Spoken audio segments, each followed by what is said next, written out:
Jazzcast Pros. A lot of our anxiety is tied up in yesterday and tomorrow, and if we just took some time to focus on the present moment, it would really change our perspective. It lowers and reduces our stress.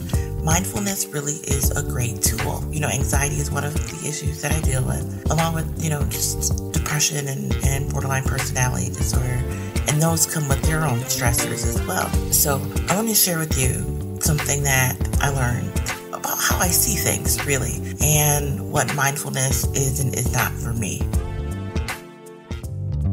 Welcome to Living the Front Seat Life. I'm your host, Kelly Marie, and I invite you to take this journey with me. We're going to be talking about all things mental health and emotional well-being. You see, I am a overcomer. If you are interested in figuring out the path for you to determine how and where you will drive your future, this is the place to be. We get to determine the ride. We may not get to determine the weather or who's on the road with us or if it's going to be a scenic route or not. But we are the drivers. So join me on this ride, living the front seat life. Hey, good people. So I feel like we have reached the point in our relationship where it's time to do some work.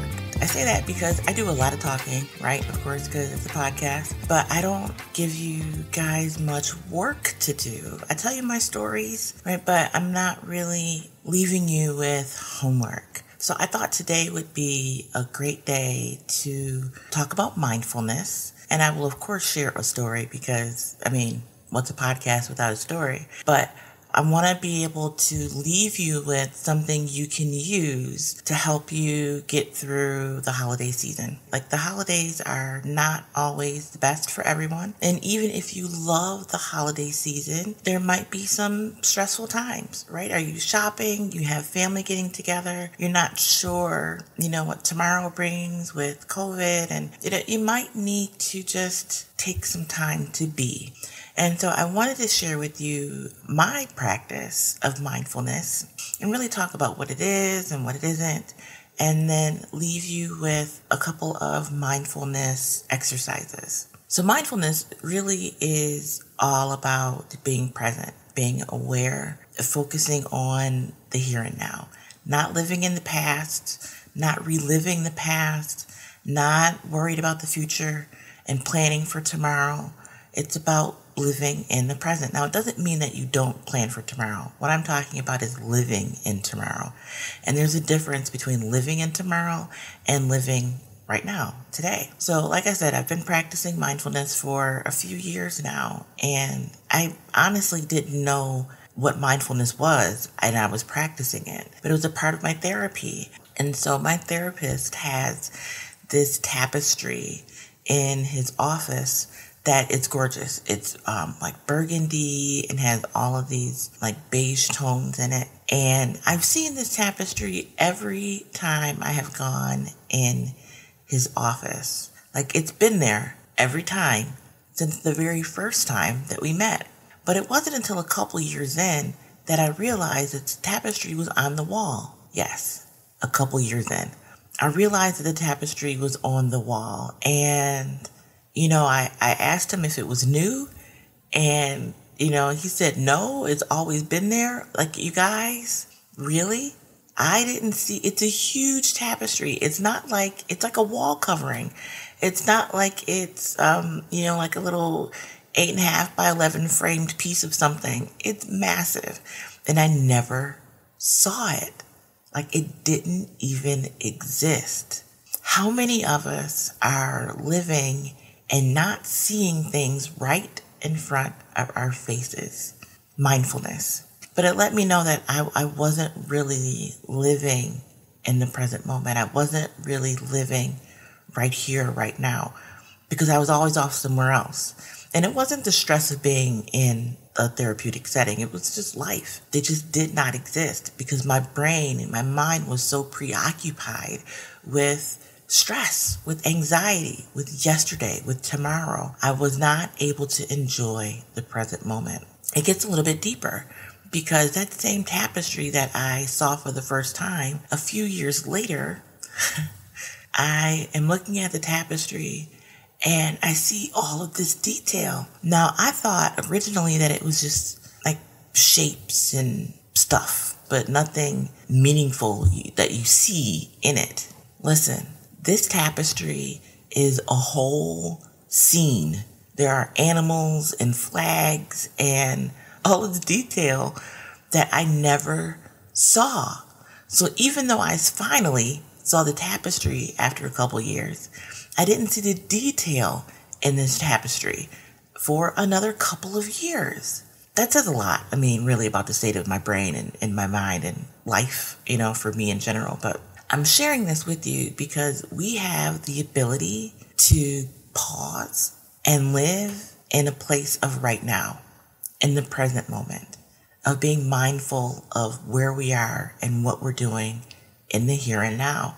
Had I been practicing mindfulness earlier, I would have noticed the tapestry. I would have noticed the detail in the tapestry. I would have seen all of that stuff. So I'm not shitting all over myself. It is what it is. I did not see it. I was in a different place than I am right now. But I want to share that with you because there may be things around you that you've never paid attention to, that you've never seen.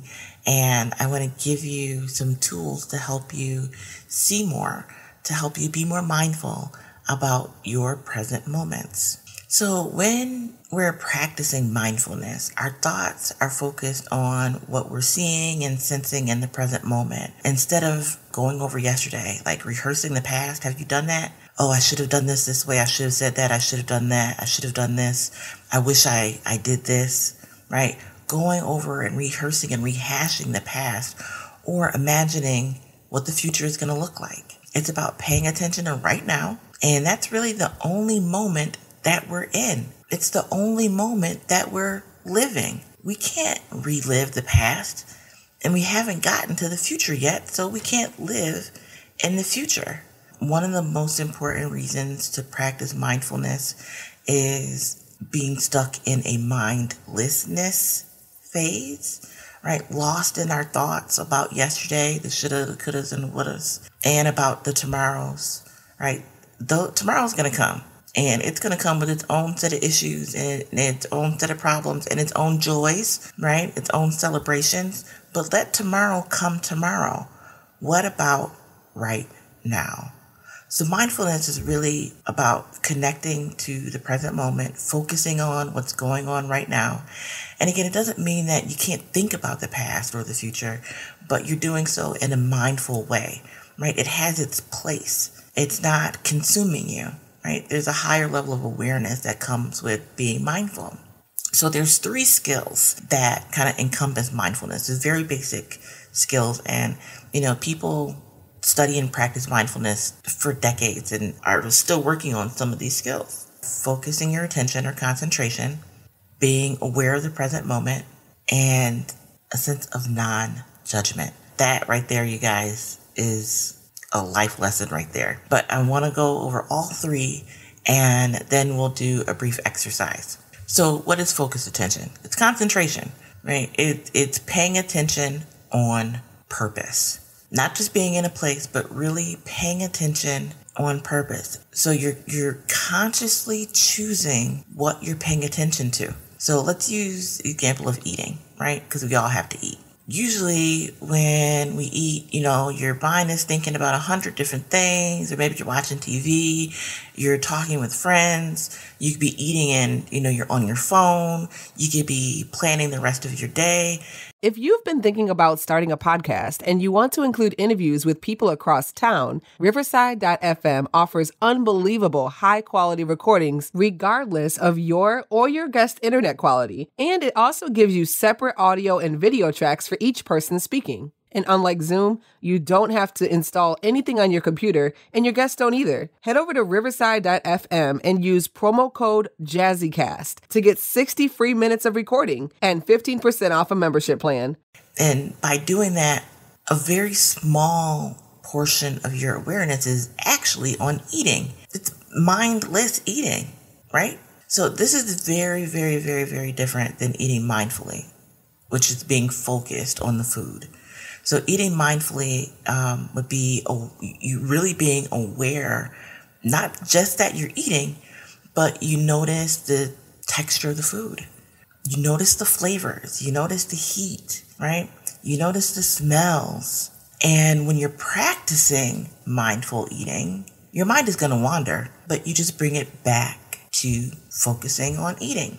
So developing focused attention, it's not complicated. It may take you a while to get there, right? But it's a journey. There's no doing it wrong. It's a practice. And when we practice, it's not about being perfect. It's about being in it. You can start with just being mindful about your breathing. Take a second and be mindful of one breath. What the air feels like coming through your nostrils. The air going down into your lungs expanding, and what it feels like to exhale, right? So when I say practice, listen, we breathe about 8 to 10 million breaths a year. So you could pick a couple of those and spend a few seconds being mindful about them, right? It's not rocket science. It's really easy to just take a moment and focus. The other core component is being aware of the present moment. So focused attention is really like tunnel vision, right? You're paying attention to one thing. You're giving it really all of your brain's energy. Whereas present moment awareness or open monitoring is more like seeing things through a wide angle lens. You ever go to take a picture on your phone and you can zoom in and get really close? That's going to be your focused attention. Where you zoom out, you get as much as you can on the screen, or you do a panoramic shot, right? That wide angle, that lens, that taking in as much as you can, that is being aware of the present moment, or that present moment awareness. You're seeing everything. You're intentionally discerning colors, and you're tapped into your senses. So seeing and smelling and hearing, touching, where are you standing? Where are you sitting? You're looking for little details in things.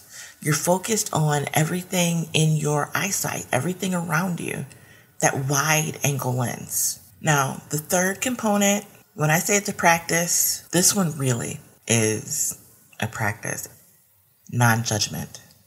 I said it. Non-judgment. Mindfulness involves acceptance, right?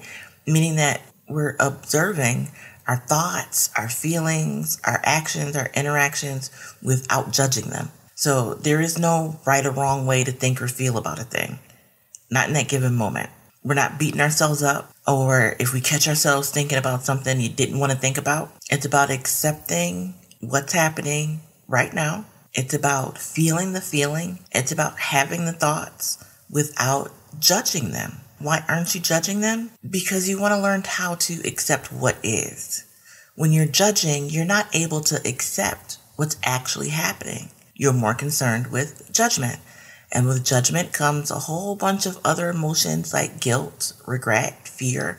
And again, not that those things, there's no good or bad here, right? If you're feeling those things, feel them. Feel the regret, but don't judge yourself for feeling it. That is a practice. It's not always easy. We've talked about self-talk. Remember when Dietrich was here and speaking life, what it means to really be intentional about the words that we use. The same is true here about mindfulness and non-judgment. We have to be intentional about not judging ourselves for the thoughts that we're having, for not judging ourselves for the feelings that we're having. We really want to just acknowledge that they're there. When you're able to do that, you're better able to make clearer decisions, and you're better able to make peace with them and choose a healthier way of responding. So those three components are the primary components of mindfulness. Again, that focused attention, that super concentration, that present moment awareness, that wide angle lens, and the sense of non-judgment. So what I want to do to give you some homework and give you a tool, one of the tools that I use is square breathing. Now, I'm going to share a quick story with you.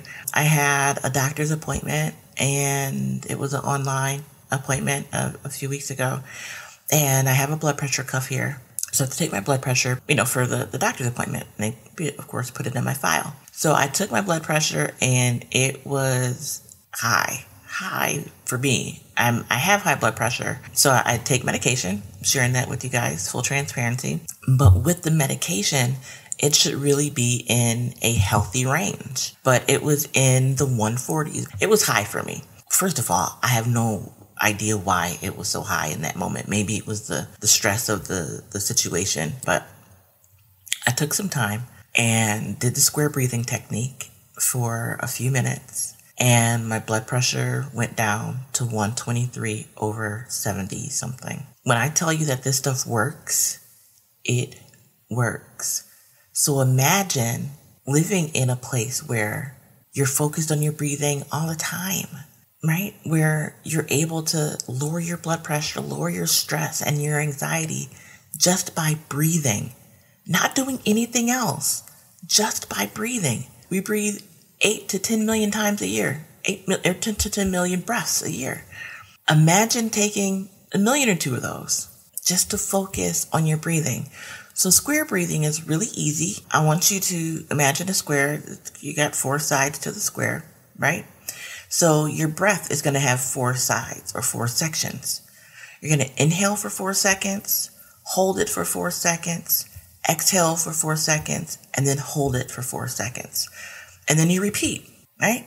So inhale, 2, 3, 4, hold, 2, 3, 4, exhale, 2, 3, 4, hold, 2, 3, 4. Again, inhale, 2, 3, 4, hold, 2, 3, 4.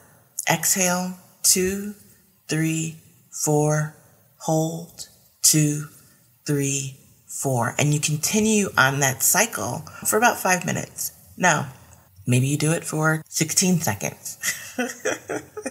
So maybe you start with 1 cycle and you work your way up to 30 seconds. Then you work your way up to a few minutes till you get to 5, till you get to 10, right? Imagine the impact on your body just from taking the time to breathe.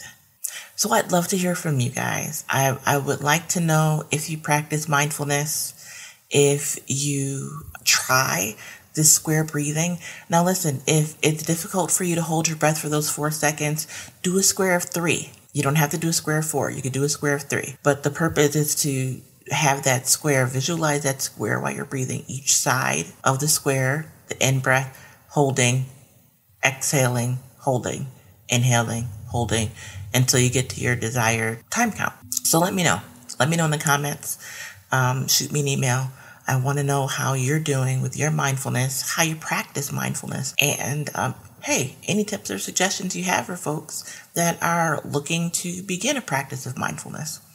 So if you are in need of someone to talk to, if you're in crisis or you have a loved one that is in crisis, please call the National Suicide Prevention Hotline. It is not just for folks that are suicidal. That's just the name of the lifeline, but it's for anyone that's in crisis. That number is 1-800-273-8255. 800-273-8255.